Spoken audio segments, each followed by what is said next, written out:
Welcome back to Crossroads. This morning, joining us on our show, when I saw the woman in the lobby, I had to stop myself from tearing up. The legendary singer, the trailblazer herself. Without her, I know I wouldn't be sitting here.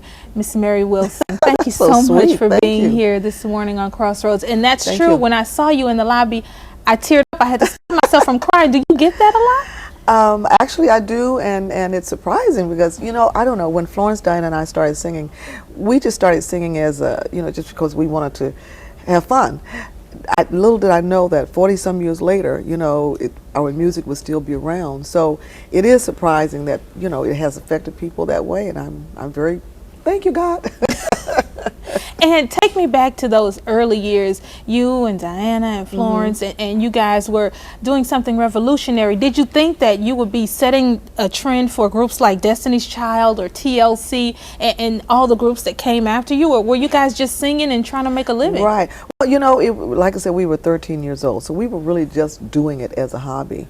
But by the time it was time to graduate from high school, we realized, hey, this is good. And so we went on and started the career in terms of recording.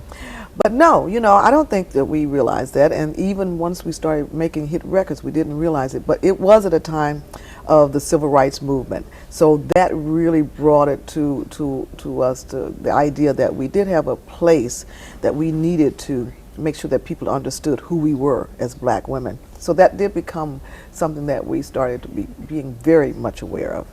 And you guys had such a pristine image every time we saw you, the hair, the nails, the makeup, gowns, the outfits. There wasn't one girl, including myself, who didn't pretend to grow up, you know, being a Supreme. We were in the mirror with the microphone and, you know, doing the hair.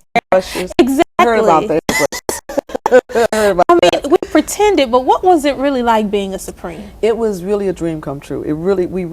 I felt like, you know, we were Cinderellas. I mean, I really felt that this was a dream to come true. And as I look back on my life and the books that I've written two, Dream Girl, My Life is a Supreme, and Supreme Faith.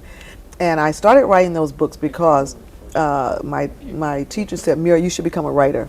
And we started doing all these wonderful things, and it was so, you know, so exciting that I had to keep a journal. So I've kept a journal all my life because it was so special.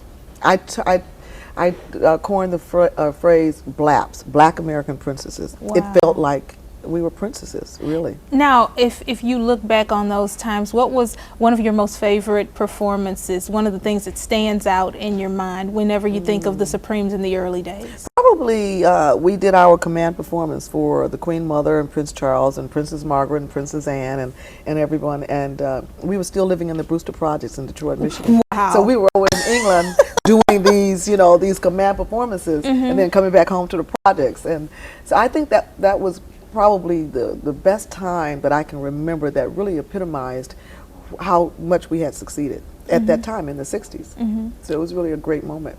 And you, like I said, you've set the stage for so many women. Do you hear from some of the younger artists that look up to you and when you meet them say, you know, you're the reason that I am where I am today? Yeah, a lot of them have said that, and that's been really great to hear, you know, because that means that they know their history. You know, and obviously when we were coming out, we came on the backs of people like Sarah Vaughan, you know, and Lena Horne and all these other great women, Ethel Waters. So it's really good when I hear them say that, because I remember when we were young and we said it to those artists, and I know what it must feel like. So it's a great honor. And we look at music now, we're talking about honor and black women, and you guys set the stage. You are always so beautiful, always so poised, well-spoken, and you represented black women well. We look at music today, and it's another story, and so our girls are confused.